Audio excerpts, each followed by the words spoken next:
Welcome back to What What the the Deaf Deaf? podcast. Okay, so I have an interesting story that happened recently, and I really wanted to bring it up. And Carly, I'm curious your perspective as well as the audience. I'm curious your perspective on this. So, what happened was I got a message for somebody who I've known since college, but we're not really friends. We don't really stay in touch that often. And Carly, you and I did a photo shoot recently, and he messaged me and said, "Hey, you're doing great. Your journey is a beautiful one and it seems awesome." And he said, "I want to let you know I'm a graphic designer and I took your photo from your photo shoot and I wanted to show you what you would look like with a straight face." And he sent me a picture of me that was edited and what my face would look like if it was quote unquote normal or whatever that means. And really, it hit me hard. I wasn't sure how to respond to that message. Again, I'm sure he had good intentions or wanted to be nice. I get it. But at the same time, I was like, my whole upbringing, I really had to learn how to accept myself and how to view myself as beautiful. And I mean, what is beautiful?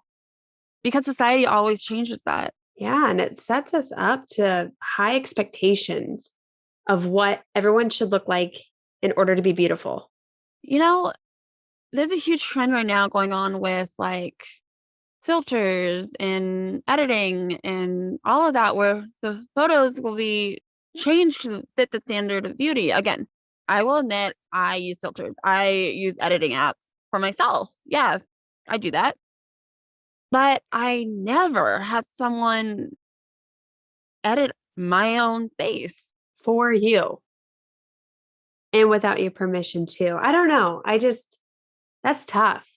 But again, I think how you reacted and how you responded to that person and how you explain in your perspective was very well, beautifully said. Thank you. You really handled yourself well, even though that situation was pretty tough for me to watch you go through and navigate, trying to assess yourself and how you're supposed to feel. Because again, us as women, trying to meet society's expectations of how to be pretty when we should never have to feel that way. We are all fighting against those expectations. And you have another layer on top of that of, accepting yourself for who you are. And for him to throw that at you, that was challenging and tough. And one thing that's really interesting was when I was looking at that picture, I actually didn't like it. It wasn't me. It doesn't represent who I am. I love my crooked smile. I love that I'm not this picture perfect person. I'm not. And I'm okay with it. I mean, it took me a long time to accept that. And the craziest thing for me is that I've been your friend for 10 years, your best friend, your other half. And I've never looked at you as somebody with a crooked smile. I've always looked at you as Sarah, and you are like gorgeous the way that you are, inside and out. Just so for me to realize that people see you in that way, obviously they don't know who you are at all. To the point where they're trying to normalize you, and I'm like, oh, okay, that's not Sarah. Yeah. I've navigated my life through all these surgeries to try to fix what that doctor did to me a long time ago. And I did have that self reflection that, like, oh, I want to look like normal. But in the final surgery that I had was back in 2017 to try to see if they can help normalize me, but it didn't work. And at that point, I was like, you know what? I'm okay with just me. You either like the way I look or you don't, and I don't care. Again, it's nothing against that man. He's sweet and he means well, but it really made me think about who I am and what I want to represent and how I love who I am. The person I'm becoming because of what happened to me a long time ago. And And when I mentioned how you handled it really well, I read what you responded back to that person. And it was beautifully said because you not once ever made it about what he did. You made it about how you felt and you said thank you. But just to let you know, us as women struggle in society by trying to define what it means to be beautiful. And I've been fighting against that. And now I have finally accepted myself for who I am. So it's hard for me to look at that picture. So hopefully you might be a little more considerate in the future when you edit any pictures of other people and try to tell them what they should look like in order to be normal. At the end of the day, what is normal? There's no such thing. Everyone has a beautiful story, a journey. Everyone has beauty on the inside and on the outside. They do. And I've learned about that about myself. And I've accepted who I am. I'm proud of it and proud of who I am. And I want to show that to people. And beauty has so many layers to it. It really does. And beauty's not just about looks, No, it's about personality. It's about your vibe that feeds to other people. It's about love. It's about the connections you have. That's beauty. So we have to remember that. And nothing is normal, and it's more than just looks, really. I walk in my everyday life. I don't think that I'm deaf. I don't think that I'm different. I don't think I have a crooked smile. I don't think of anything. I just always go about my day until someone reminds me, oh, I do have a crooked smile. Oh, okay. Oh, yeah, I am deaf. Hmm. Society perceives me in their expectation of what is normal to them, and it projects it on me. And that makes me realize, oh, I'm not normal. I am different. And that's okay. But it's interesting to see people's reaction to it and how they handle it. And they think that they're helping or they're trying. I don't even know. It's just so interesting. And that applies to so many things. Like you said, being deaf. I have never felt so deaf until this past year when I have put myself in positions of hanging out with hearing people more than I do deaf. My entire life, I've always socialized with deaf people more than I do hearing people. So now I've been hanging out with a lot of hearing people, and I feel like you said, I wake up feeling normal. I go about my day until something happens, and I'm like, oh, that's not accessible for me. Oh, that's right, because I'm deaf.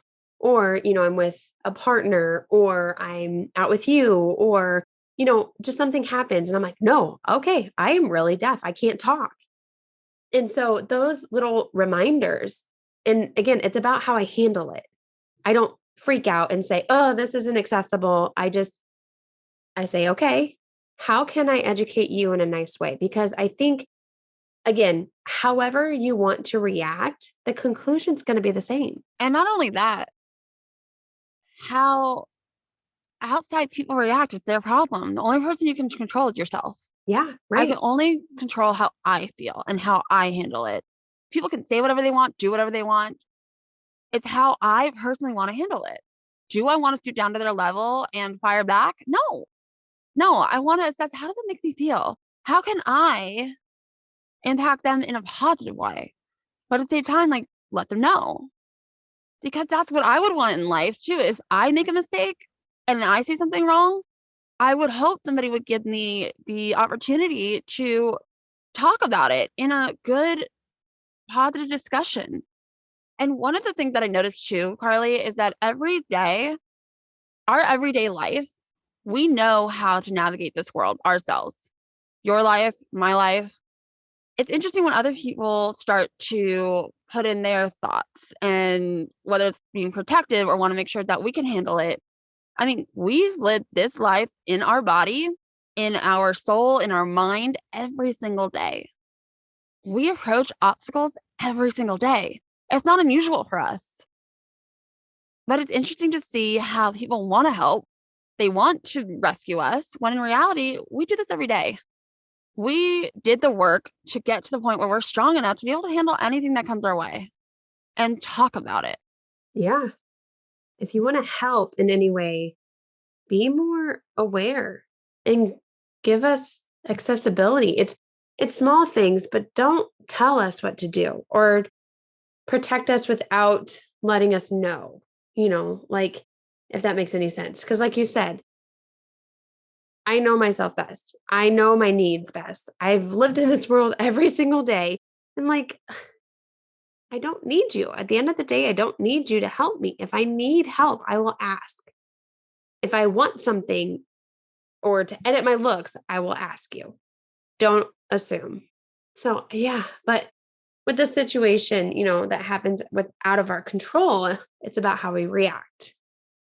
I know that we have the tools to be able to react in the appropriate way. And that makes me feel happy about myself that I won't regret it. My mom always says, walk in dignity. And I did. And I will continue to do that because I know many people don't mean it. Many people don't have that intention. It's how you approach it, it's how you analyze it. And it's a good challenge for me as well. Life is all about learning and growing and taking it a day at a time, Yeah. honestly. In order to grow, you can't grow without getting out of your comfort zone. And that situation was very uncomfortable and trying to figure out how to respond in the most respectful way, but letting them know how you feel is very uncomfortable.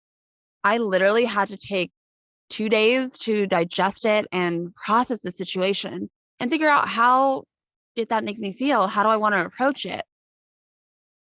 I mean, just how? Because if I just had a quick reaction, I probably wouldn't have said the right thing either. So I wanted to make sure that I really looked in within myself and said, Sarah, how does this make you feel?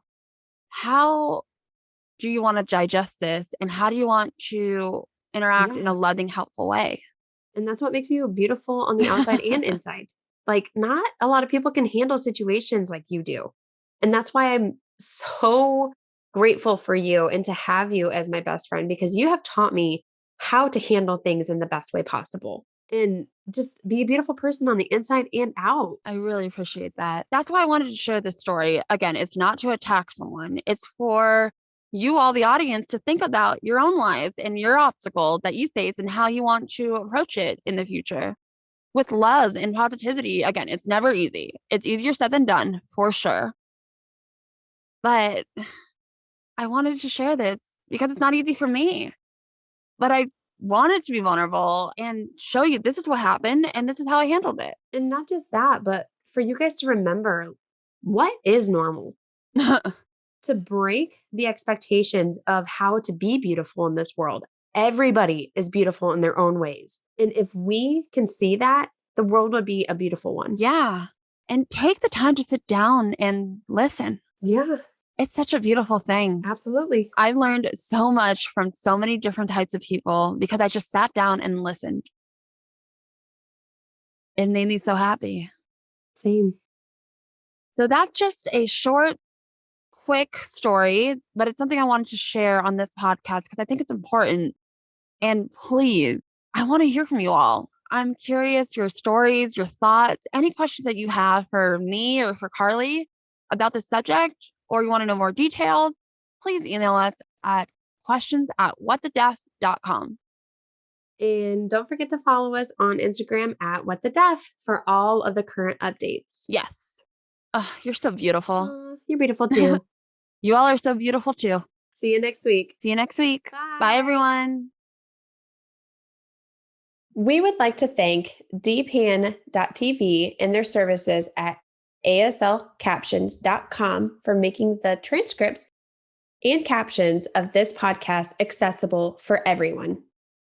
If you're looking for captioning or transcript services, they do amazing work.